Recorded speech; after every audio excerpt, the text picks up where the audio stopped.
Snow blanketed the towering spires of Grey Castle, muffling the world in a silent, frozen embrace. It was deep winter, and within the grand stone halls, the fireplace blazed fiercely, its flames dancing with a desperate warmth. By the hearth, a story began. Once upon a time, a voice recited, steady and rich with emotion. There lived a black-haired Grand Duke of the North, a man known for his cold heart. He bathed only in ice water, refused to wear a coat regardless of the bitter chill, and drank plain water even when tea was served. A young prince, his eyes wide and filled with curiosity, leaned in. "Manelli," he interrupted gently, "what is the black-haired Grand Duke?" The storyteller smiled softly. The boy didn't know it yet, but that title would one day be his. "You'll grow up to be that," came the reply. He frowned. "What's so great about being the northern black-haired duke?" A pause, then came the whimsical answer. "Living happily ever after with a kind princess." Somewhere in that moment, the storyteller dared to believe such endings were possible, perhaps even destined. Just then, a woman in her early 30s approached. "Were you quiet today as well, Manelli?" she asked, her voice warm. The baby in her arms cooed softly in response, but the sound was strange, too high, too innocent. Something was wrong. Confusion dawned, a fragmented memory, an accident, a death, and then awakening. Not in a hospital, not in the afterlife, but as a baby, in another world. The beautiful woman looked down at the child and smiled. "Yes, my baby." Panic surged quietly beneath the surface.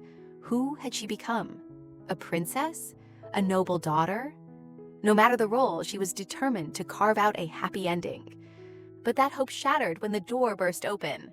A furious woman stormed in, her voice sharp and scolding. She berated the young mother, blaming her for neglecting a certain young master. The woman defended herself, saying she was trying to care for the baby as well, but the other wouldn't hear it. With a final warning, she disappeared back down the hallway. Dread settled in. This wasn't the life of a princess or an empress. Not yet. Perhaps this was one of those stories, the kind where the truth of one's bloodline is revealed only after hardship and trials. The mother's voice broke through the tension. "When we see the young master," she whispered, "stay quiet." The child understood, even in her tiny form. She would not cry. She would not cause trouble. She would endure. The hallway they entered was desolate, dim, and cold enough to sting. Snow drifted gently outside the frosted windows. A chill settled in her bones, not from the cold, but from recognition. This place, it was the couple's residence. And then he appeared. A man stepped from the shadows, cloaked in an aura of darkness so thick it clung to him like armor. The black-haired Duke of the North. In every fantasy romance, he played the same role, the cold, dangerous rival to the bright golden prince. Poor in wealth but rich in duty, antisocial yet feared, hunting monsters by day and haunted by ghosts by night. A man with nothing but a single thread of honor left in his name. And now, her fate was entangled with his. It seemed fate had taken an unexpected turn. She had been reincarnated not as the heroine, not even a noble princess, but as a mere side character in someone else's story. And not just anywhere. She had landed in the frigid north. Why couldn't it have been the warm, sunny south? A place with rich food, flowing water, and comfort. But no, she was here. In a land where the cold bit like iron and silence stretched like winter. And now, he was staring at her. His gaze cut through the air like a blade, intense and unreadable. It was as if he were peering into her soul. Her mother, Judy, must have noticed. She turned toward the Duke and asked if something was wrong. The Duke's voice came low and calm. He was puzzled. Why didn't the child avert her eyes? She was supposed to, but she didn't. His stare was sharp, commanding, enough to make grown men falter. Yet to her, he felt like a character from a novel. Familiar, fictional, not frightening. Then came his voice again. "Judy?" He spoke her mother's name with strange weight, drawing it out slowly, like there were words trapped behind it, ones he couldn't say aloud. How did he know her mother's name? Judy was just a servant. The infant's wide eyes blinked in surprise, her confusion plain for anyone to see. Her mother stiffened and quietly told the Duke not to address her so informally. It wasn't proper. The air grew heavy, tension swirled between them, undeniable, quiet, but thick as fog. Something had happened between these two. The Duke asked a question, his voice colder now. Was Judy not the nurse assigned to the Duke's son? And if so, why was she away from her duties? She tried to explain, but faltered. Words escaped her, because the truth was simple. She had left to retrieve her child. And though she stood silent, the infant in her arms understood. There was more to this than etiquette, more than duty. The Duke knew Judy had a child, and still he made her his son's nurse? Did he simply not care? Tiny hands clenched into fists. Rage surged inside her small body. How could he be so detached? So cold? She tried to protest, letting out a burst of infant babble, nonsensical sounds laced with stubborn defiance. If the Duke had any intuition at all, he'd understand the message. Don't mess with my mother. Judy shushed her quickly, whispering calm into her ear, then bowed to the Duke in quiet apology. But still, he stared, unmoved, unshaken. Then, without a single word, the Duke turned and walked away, his dark presence trailing behind him like smoke. Judy adjusted the baby in her arms and followed suit, her steps slow and heavy. This wasn't the encounter either of them had expected. And yet, he let them go. Could it be that he wasn't as cruel as he seemed? A Northern Grand Duke, perhaps. A man without a family, without love. Just a ruler of shadows, wrapped in solitude and secrets. The child's gaze lingered on his retreating figure. Who was he truly? What story lived behind that cold, distant stare? One thing was certain. Everything was just beginning. As they neared the prince's chamber, Judy once again cautioned her child not to cry, her voice soft but serious, as if she had already said it 100 times before. The infant in her arms, reborn in a world far from her own, wasn't concerned with etiquette or consequences. Right now, all she cared about was seeing the prince. The door creaked open, slowly, as though the very walls held their breath. In that lingering moment, imagination ran wild. Would he be as handsome as the stories always described? A vision straight out of a fairy tale? Judy stepped quietly inside, her footsteps hushed against the stone floor. The baby in her arms closed one eye in anticipation, bracing for beauty, or disappointment, and then disappointment. But not for the reasons she expected. It wasn't the prince's face that drew a sigh. It was the state of the room. Cold wind spilled in from the open windows, chilling the air mercilessly. How could anyone allow such frigid drafts to reach a child so young? Judy gently placed her daughter on the floor. Only then did the baby take in the full view of the room. Despite the harsh northern exterior of the castle, this chamber whispered of quiet luxury. Gilded carvings, thick silken drapes, and polished floors told of wealth, just as one might expect from a fantasy tale. But her thoughts were interrupted by a sound, soft, almost imperceptible. A baby's cry. Judy hurried to the cradle. The tiny wails were weak, fragile, like wind through a paper door.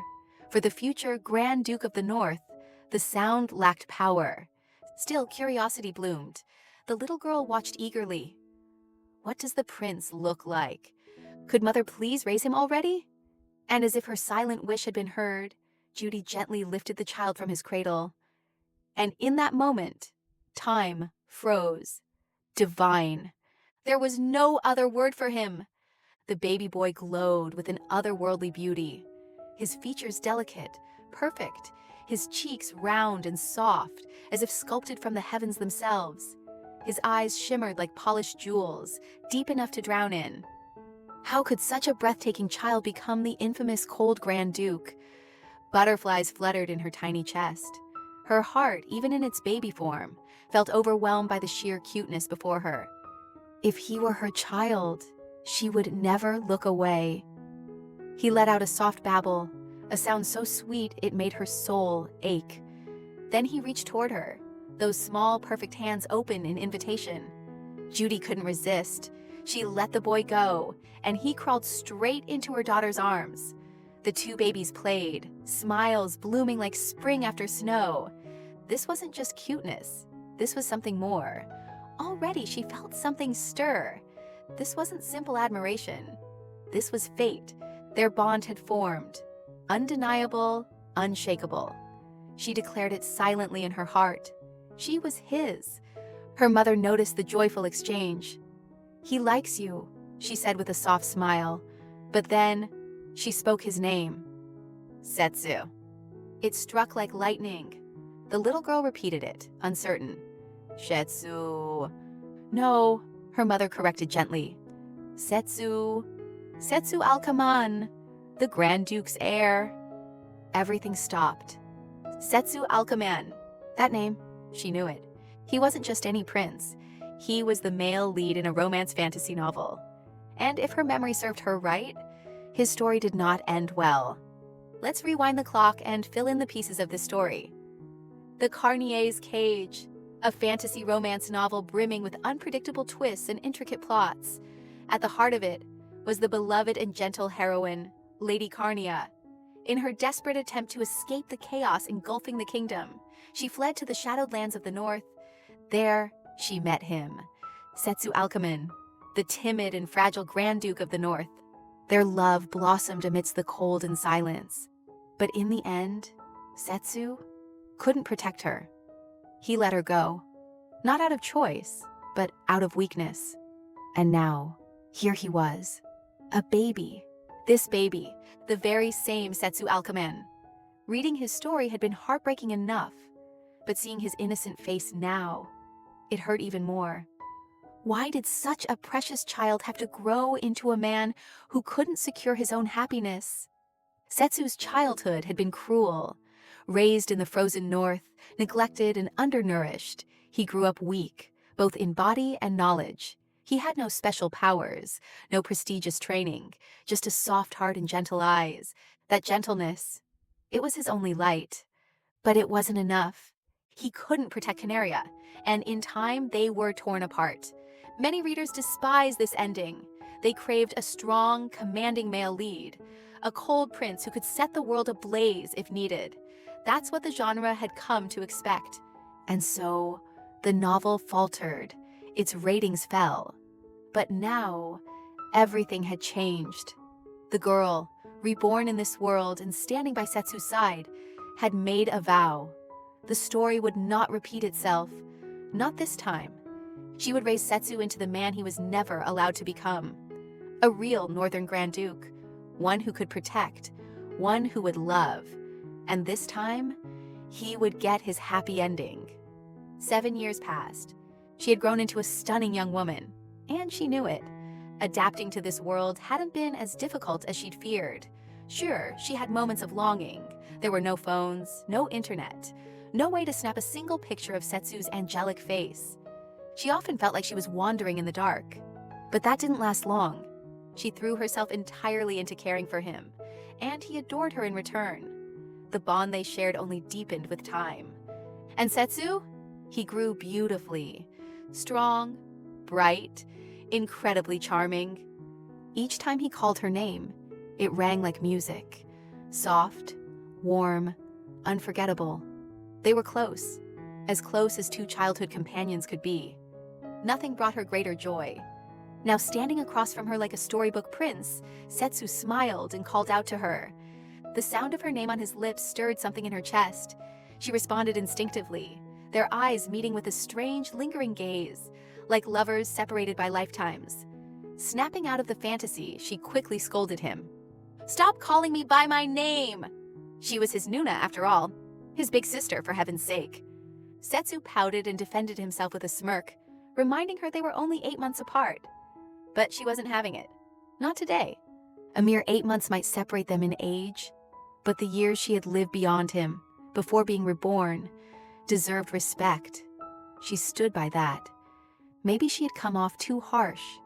Because suddenly his expression changed. His brows furrowed, lips quivered, and those big soulful puppy eyes filled with the threat of tears. His pretty little face looked like it would crumble at any moment. And just like that, a sharp pang echoed in her chest, so strong she couldn't stop the scream that escaped her lips. Why? Why is he so adorable? Setsu rushed toward her in a panic, eyes wide with concern. Are you hurt? He asked, voice laced with worry. She clutched her chest dramatically and replied, My heart is trying to escape. He blinked in confusion. How come? Then, with the sweetest sincerity, he asked, Should I blow on it? The way he said it, the earnest expression on his face, made her heart thud even harder. He's too cute. It's criminal. Unable to resist, she pulled him close and planted a kiss on his cheek, firm and full of adoration, like she might swallow him whole. Across the room, a maid scowled at the display, her disapproval evident. But before she could say a word, another maid leaned in and whispered the truth. That's Setsu's Playmate. No one else comes close. Still, the first maid wasn't convinced. She's just a maid's daughter, she muttered. The second one scoffed. They grew up together. You didn't see it. He used to be so withdrawn. No one could handle him. But with her, he laughs, he plays, he lives. The skeptical maid opened her mouth again, but the second one cut her off with finality. The Grand Duke himself gave the order. No one is to interfere with their closeness. Of course he did. Why wouldn't he? She had been there from the very beginning. They had shared everything. Childhood, memories, milestones. She had raised him like a big sister, even while figuring out how to be a baby herself. It wasn't easy, but it wasn't without reward. After all, they couldn't dress a prince next to someone in rags. So she wore silks and satins. Setsu refused to eat unless she was fed the same meals, so she dined like royalty. He couldn't sleep alone, so she shared his bed, his warmth, his dreams. She lived like a princess, all while being a maid's daughter. In the original novel, Setsu had been frail, weak, a tragic figure in the making. But now, thanks to their bond, thanks to growing up together, he was strong, cheerful, and full of life. And maybe, so was she. Setsu looked up at her with innocent confusion, unsure why she was staring at him so intently. She smiled, then embraced him tightly, whispering into his ear, You're my lucky charm. He blinked. What's a lucky charm? Poor, sweet, oblivious boy. She explained softly, It means you're all the good fortune I've ever had. His eyes widened, cheeks flushed. Really? The question came with such earnest wonder. It made her heart melt all over again. Of course he was her lucky charm. Fancy clothes, delicious meals, a warm bed every night, luxuries she wouldn't even dream of as an ordinary girl, were now handed to her on a silver platter, all because of him. She reassured Setsu with a bright smile, telling him he truly was her lucky charm and how grateful she was to have him in her life. Why wouldn't she be? Because of Setsu, she never received chore assignments. And being considered too young for formal studies? That was just the cherry on top. This was the perfect life, and it was all thanks to this adorable young master. Setsu leaned forward and wrapped her in a warm embrace, whispering that she was his lucky charm too, that her presence made him happy, always. Her heart nearly burst. He was just too adorable. Seeing him every single day, that alone was a blessing. No, more than a blessing. She wasn't just winning at life, she had already succeeded. He pulled back slightly and began to examine her hair, curiosity sparkling in his eyes. Why is it so pink? He asked. Like a rabbit's. And it looks like sugar. Pink sugar? She chuckled silently. Where did he even get that from? She asked him, and he explained that Loki, the head chef, had told him about it. They were planning to make something called the Easter Bunny using pink sugar. Her eyes widened slightly in surprise. Sugar was rare in the north. Sugarcane couldn't grow in the harsh cold. And now, not just any sugar, but pink sugar? Her curiosity spiked. Let's go see it, she said brightly, urging him to come along. But Setsu hesitated. It's supposed to be a surprise, he murmured, clearly conflicted. She tried to coax him into it, but something changed. He stopped listening. His gaze drifted past her, locked onto something or someone behind her. She turned to follow his line of sight and froze. Standing just a few feet away was the Grand Duke. She immediately straightened her posture and bowed respectfully. Years of living under his watch had taught her one thing. The man standing before them was the Northern Grand Duke, in every sense of the word. Stoic, silent, imposing, and just like in the original novel, utterly tragic. He had lost his parents at a young age. The responsibility of defending the northern borders had been forced upon his shoulders far too soon. He had even parted from a woman he loved, separated by status and expectation. The Grand Duchess he eventually married? She died giving birth to Setsu. Since then, the Grand Duke had denied himself any trace of happiness. He shut everyone out, even those who reached for him. Now, his sharp voice cut through the air. "Where are you headed?" She straightened further and answered politely. "To the kitchen, to see some pink sugar." He raised an eyebrow. "Do you like pink?" She shook her head firmly. "No." A long pause followed. He stared at her, unmoving, as if reading between the lines. Then, without another word, he turned and walked away. But she could guess what he was thinking. Then why? The pink hair? She often wondered the same thing. Sometimes she swore she would have cut it off, if not for her mother. Setsu had stood quietly behind her the entire time, shrouded in silence, his expression clouded with gloom. The sight of him, so small, so downcast, ignited something fierce in her. Without thinking, she turned sharply and called after the Grand Duke, her voice laced with unfiltered authority. "Why don't you ever speak to Setsu?" The words echoed. Wait, where did that audacity come from again? Even Setsu looked shocked. He tugged at her arm gently, trying to caution her, his eyes wide in disbelief. But she wasn't backing down. This had gone on for too long. The Grand Duke always spoke to her, never to Setsu. Not a single word, not even a passing glance, whenever the three of them crossed paths. And honestly, she would rather he ignore them both than continue this silent rejection that tore at Setsu's heart. It was cruel, unfair, but the Grand Duke kept walking, unmoved, as if he hadn't heard a single word. She shouted again, voice rising with each syllable, trembling with rage. Still, no response. Was he serious right now?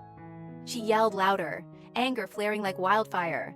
Was this man testing her patience? Setsu tried to calm her, gently pulling at her hand. "Please." "It's okay," he whispered. But her fury wouldn't be extinguished that easily. She raged and ranted, burning with frustration. Eventually, though, her breath slowed. The fire faded. And when she turned to face him again, the anger melted away the moment she saw his face. He looked so pitiful, so brave in his sadness. And yet, he smiled. "I'm okay," he assured her softly. "Just knowing you care makes me feel better." Her heart squeezed at his words. Still, she couldn't let go of the frustration. "It's just so unfair," she muttered. He loves you more than anyone, I know it." Setsu gave her a puzzled look. How could she expect him to believe that? That the man who never spoke to him, never even acknowledged him, could love him more than anything? It sounded absurd, contradictory, but she knew what she felt. The Grand Duke simply didn't know how to show it. His silence, his coldness, they were the armor he wore to survive. But inside, he was a man overflowing with love and guilt he didn't know how to express. And it was tearing everything apart. The emotions overwhelmed her. She sobbed helplessly. Setsu watched her with quiet sorrow in his eyes, his small hands clenched at his sides. He didn't fully understand it, but he felt it too. A loneliness wrapped in silence. And just like that, she snapped again. Fueled by a new wave of fury, she marched off, determined to confront the Grand Duke wherever he was and demand he confess his love for his son. Setsu held her back gently, resting his forehead against her back. "I'm really okay," he whispered. "Don't get worked up. You're my lucky charm." She felt the words, not just in her ears, but in her heart. Even with her back to him, his sincerity reached her. Turning to face him, she teased, "You're really overusing those words now." But oh, how adorable he looked in that moment. She cupped his face with her hands, her voice soft but firm. "Nobody hates you, Setsu, and nobody ever will. Because despite everything, the silence, the cold, the distance, she knew the Grand Duke wasn't heartless. If he were, he never would have allowed commoners like her and her mother so close to the future heir of the North.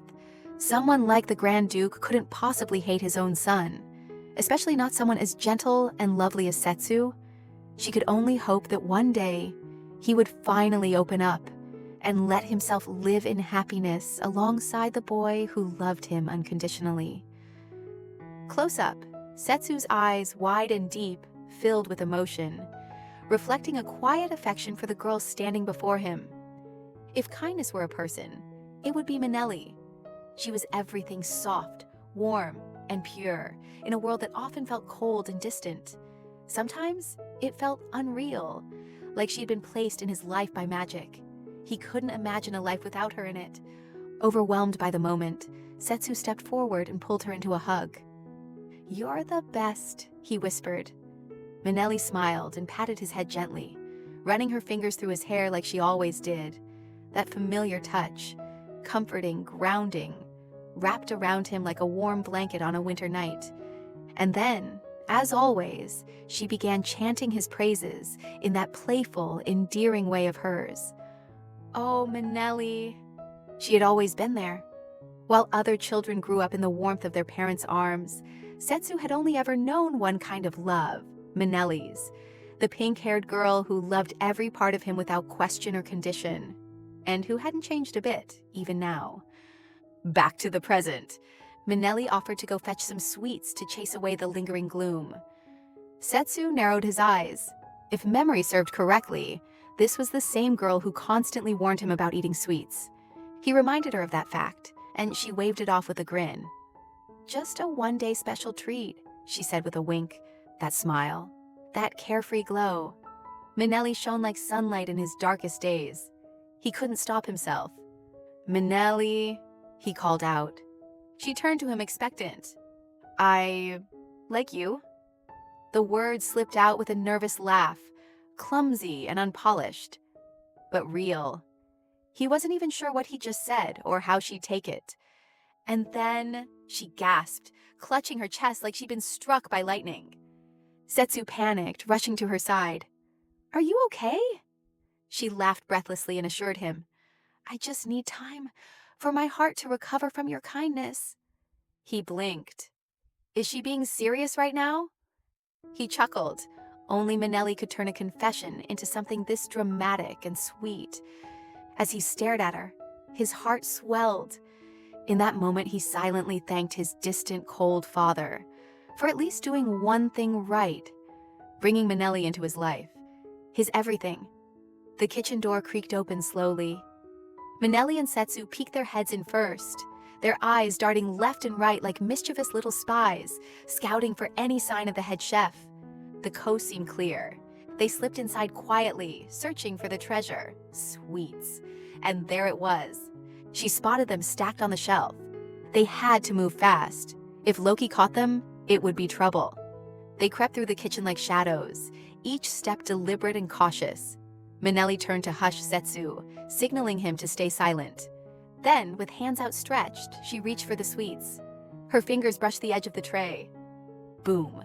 A firm hand grabbed her from behind. Loki. His voice thundered across the kitchen. "What do you think you're doing?" Manelli froze. Busted. Loki's voice boomed with authority as he threatened punishment. Startled, Manelli, acting purely out of instinct, quickly pointed toward Setsu's direction, silently throwing her partner in crime under the proverbial carriage. Loki's entire demeanor shifted. Turning to Setsu, he softened his tone immediately. "Young Master Setsu," he said almost reverently, "what would you like?" Manelli scoffed aloud. "Seriously, the pretense is unreal." Setsu answered sweetly, saying he wanted to get some sweets. Loki, now suddenly the picture of hospitality, smiled and offered some as though he were the gentlest soul in the north. Manelli rolled her eyes in disbelief. The dual personality was too much. She snapped at him, unable to hold back. "What's with the sudden tone shift? You're acting like we're not both standing right here." Loki's expression darkened. "You and the young master are of different standards," he retorted coldly. Manelli wasn't about to let that slide. This nation was founded to benefit all of humanity. That's how great figures are born, generation after generation. He scowled. "Are you seriously bringing that up again?" "Oh, I will bring it up," she shot back defiantly. And just like that, the two launched into a full-blown spat, ranting back and forth like cats and dogs. Loki snarled that she was nothing like her mother and accused her of having irritating guts. Manelli smirked and replied coolly, "I take after my father." "Silence," he barked. "You asked the question," she snapped. All the while, Setsu stood quietly to the side, observing the entire exchange like he was watching a theatrical performance. A soft smile crept onto his lips as he watched the chaos unfold. "Wait, what?" Manelli noticed the gleam in his eyes. Joy, amusement, even affection. She blinked, confused. Wasn't he sulking just a moment ago? "No way," she muttered, brushing off the thought and ignoring the flutter in her chest. Even Loki looked thrown off, his posture stiff, sweat beginning to form on his brow. He rubbed his palms together awkwardly, as though trying to steady himself. Manelli arched a brow. "Did you take the wrong medicine today?" He waved her off, clearly flustered, and shuffled off to the back of the kitchen. "I'm making cocoa." Her eyes followed him with suspicion. Something's definitely off. Later, while strolling through the kingdom's snowy paths, Setsu sipped his cocoa with a blissful expression. "It's perfect," he said with a sigh. "Today just feels really good." He turned to her. "Are you happy?" Manelli lit up instantly. "Of course. I got to drink cocoa, real cocoa. That's like a once-in-a-lifetime miracle in the north." "All that matters," Setsu replied, grinning brightly, "is that you're happy." Manelli nearly squealed. He was just too adorable. She reached over and tugged gently at his cheeks. "What am I going to do with you, my sweet young master?" But their tender moment was cut short. A voice called out to them. She turned instinctively and recognized the speaker. "Lin?" It was Lin, the son of Sir Galtz, captain of the guards. She raised a brow at the sight of the large scissors dangling from his waist. "What are you doing out here?" she asked. "And what's with the weapons-grade scissors?" He chuckled lightly and explained, "Just helping my uncle out with the garden." Manelli couldn't help but admire him.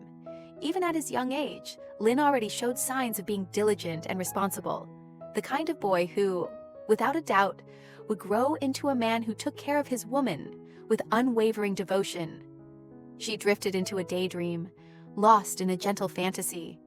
Watching the romance between Setsu and Carnaria unfold from the shadows, it wouldn't be so bad to find her own love story along the way.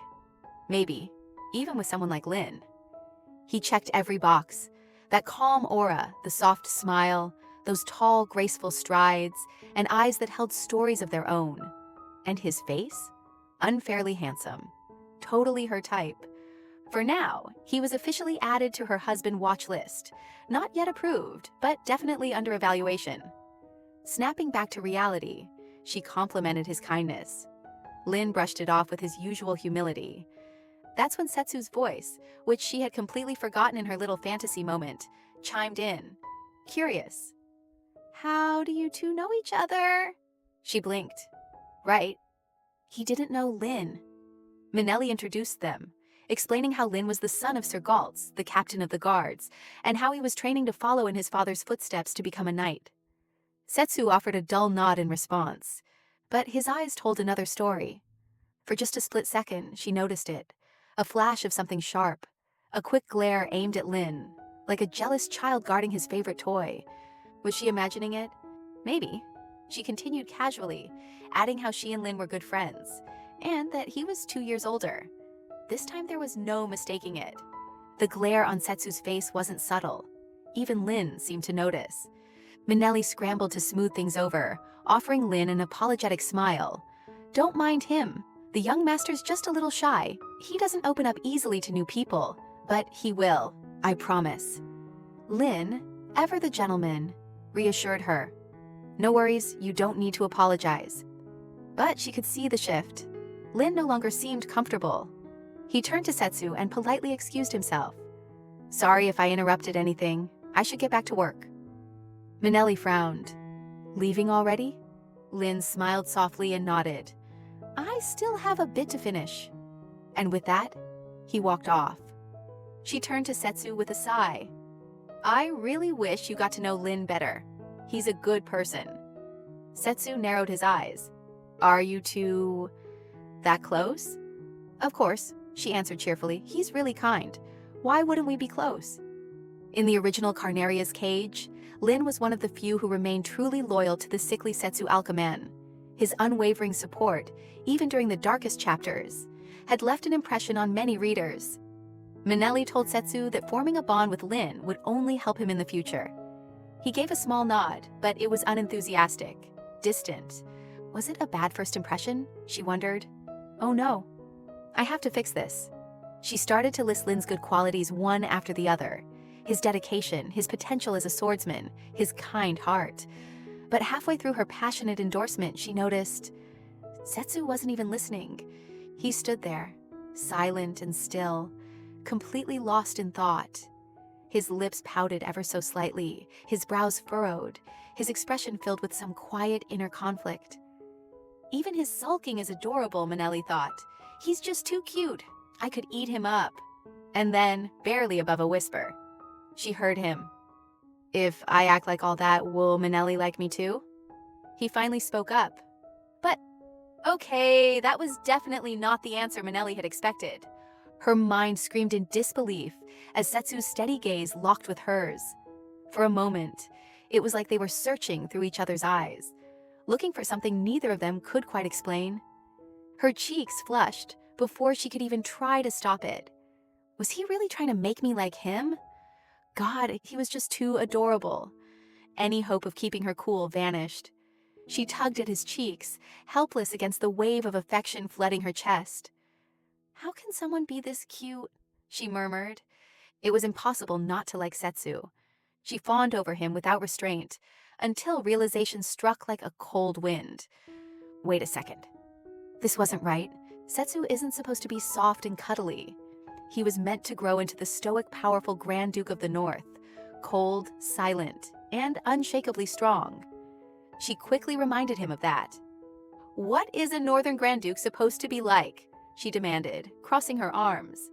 Setsu blinked, thinking for a moment, then recited shyly, cold and blunt? Yes, she nodded emphatically. Exactly. She launched into a dramatic explanation about how he needed to master swordsmanship, surpass even Lin, and one day become the protector of the entire North. But to her surprise, Setsu's face fell. He shrugged slightly. I don't really want to protect the North. That brought her to a halt. What? She threw herself into a theatrical rant about how he had to love the North, like his very soul depended on it. That's what was written. That's what made the story beautiful. Setsu, clearly confused by her sudden mood swing, simply gave in, as always. Well, he said softly, if you're gonna be by my side, I'll figure it out. His words wrapped around her like a gentle breeze. She beamed with satisfaction, promising him once again, I'll always be by your side. Of course she would. That had always been her goal. To make sure Setsu lived happily for the rest of his life. He muttered something under his breath about her liking Lin, but she was already off again, lost in a romantic daydream. She smiled dreamily, imagining the future, the perfect Setsu. Enchanting, mysterious, utterly irresistible. Even Canaria wouldn't stand a chance when she first saw him. She'd fall in love instantly. She could already picture it. Canaria in his arms, feeling the warmth she'd always longed for. And in Setsu, who appeared so cold to the world, but held moments of beautiful vulnerability, she'd find something more than emotion, something deeper. Manelli's heart fluttered at the thought. Oh, how I can't wait for it all to unfold. The evening sky stretched above the castle in shades of lavender and gold, bathing the world in a soft, majestic glow. A cool breeze rolled in, gentle and soothing. Inside, Manelli was fast asleep, face down in a battlefield of crumpled papers, scattered crayons, and toppled toys. It looked like a war had broken out in the room, and she was the lone survivor. Setsu knelt beside her, quiet and still. His gaze drifted to the paper beneath her hand. She'd fallen asleep mid-drawing. He tilted his head as he studied it, and instantly grimaced. She's a terrible artist. The picture was dark, shadowy. It looked like something out of a nightmare. He chuckled softly under his breath. Why does her drawing look like a horror story? Still, as he looked at her peaceful sleeping face, a soft smile curved his lips. Even with scary sketches and wild imaginations, Manelli was still his favorite part of the story. Setsu chuckled quietly to himself. How could someone draw so horribly in an attempt to capture him as the stoic Northern Grand Duke? His eyes drifted back to Manelli, fast asleep in a messy swirl of crayons and imagination. Despite the chaotic scene around her, she looked peaceful, beautiful. Setsu's gaze lingered on her face, a tenderness softening his features. Manelli, he whispered, the name escaping like a secret. A storm of emotions swelled within him. This girl, this chaotic, bright, relentless girl, was his entire world. There was no one else, nothing else. He couldn't even begin to understand how someone could be so utterly wonderful. Manelli was light, the kind that shone through his coldest nights, the kind that made his world bearable. His thoughts drifted as he stared, recalling her laughter, her wild antics, her kindness. She was warmth in human form. But his reverie was broken by the sound of footsteps, soft at first, then growing louder as they approached the door. Setsu turned slowly. It was the Grand Duke, his father. Setsu blinked, caught off guard. His father rarely, if ever, came here. "Why are you here?" he asked, voice laced with suspicion. The Grand Duke replied curtly, "I came to get Manelli." The answer struck like a blow. "Why him?" Setsu's eyes narrowed. "Why do you have to do that? Don't you have more important things to do?" There was a pause. The Grand Duke stared at his son, silent, either surprised by the boy's boldness or searching for the right words to respond. Without answering, he stepped forward and gently lifted Manelli into his arms. Setsu's eyes widened. He couldn't stay silent. "Don't use Manelli as bait for your selfish interests," he snapped. The Grand Duke didn't respond. "Stay away from her, and from her mother too," Setsu warned, his voice now shaking with restrained anger. "You've already lost your chance once." Tension hung in the air like ice. Suddenly, in the midst of it all, Manelli mumbled softly in her sleep. Setsu. Both men froze, eyes locked on the girl who unconsciously called out the name of the boy she trusted most. The Grand Duke's voice broke the silence, cold, sharp. "Don't take your frustrations out on me just because you can't carry her." He turned, gaze cutting. "I'm not the reason you're weak." Those words sliced deeper than any sword. Setsu clenched his fists, jaw tight, trembling, because, as much as it hurt, there was truth in what his father said. Still, the Grand Duke continued walking. Then, abruptly, he turned back. "I don't expect anything from Manelli's mother," he said, "but that doesn't mean I can't express how I feel." He leveled his gaze at Setsu. "You act like a coward. You chase away anyone who comes near her, instead of speaking up." A pause, a final blow. "You have no right to lecture me." And with that, the Grand Duke turned and disappeared into the hall. Setsu's legs gave out beneath him. He dropped to the ground, the weight of his father's words crashing down like thunder. His breath caught, and pain welled behind his eyes. Every syllable replayed in his mind like an echo that wouldn't fade. He clenched his fists harder, trying to hold back the wave of emotion. The night passed in silence. The morning sun rose above the kingdom, casting a golden hue across the sky. Light danced over the castle's stone walls as the day slowly awakened. Inside the room, Manelli stirred in bed. Half awake, she sat up, her eyes heavy with sleep. She rubbed them groggily, her fingers still stained with yesterday's crayons. smearing streaks of dark color across her cheeks. It looked like she'd painted war stripes in her sleep, blissfully unaware of the storm that had passed in the night. Tired eyes blinked against the harsh light flooding the room. Minelli groaned softly, whining about how intensely the sun was shining. She rubbed her eyes, already missing the soft glow of Setsu's room. Then it hit her. She wasn't in Setsu's room anymore. Blinking fully awake, she sat up straight. Wait, who brought me back here? Curious, she slid off the bed and made a mental note to wash up quickly. But before she could move, something caught her eye. Across the room, standing by the mirror, was her mother, Judy. She stood silently, staring deeply at her own reflection, as if trying to find something buried within her own eyes. Something lost. Minelli paused. Her mother's gaze shifted. She noticed her daughter watching and turned with a bright, slightly awkward smile. "Good morning, my baby." Minelli grinned wide and darted into her mother's arms like the child she still was. "Why were you staring at yourself so much, Mom? Did someone call you pretty?" Judy chuckled, flustered. No, nothing like that," she replied quickly. Then her voice softened. "I just realized how much time has passed." There was a trace of sadness in her tone, the kind that lingered behind the smile. But Minelli was far too excited to catch it. She bounced on her feet, looking up with curiosity shining in her eyes. "Do you have a dad for me already? I can't wait to meet him." Judy let out a small laugh and gently stroked Minelli's cheek, guiding her to sit down beside her. Then, quietly, she asked, "Would you like to have a dad?" Minelli's eyes widened. Okay, things just got interesting. And that's where we'll end today's episode. What's Judy hiding? Who brought Minelli back? And why does the Grand Duke seem so connected to her mother?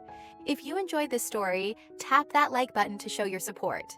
Let us know your thoughts in the comment section and tell us if you think Minelli should have a dad. And of course, don't forget to turn on the notification bell so you're the first to know when part 2 drops. See you next time.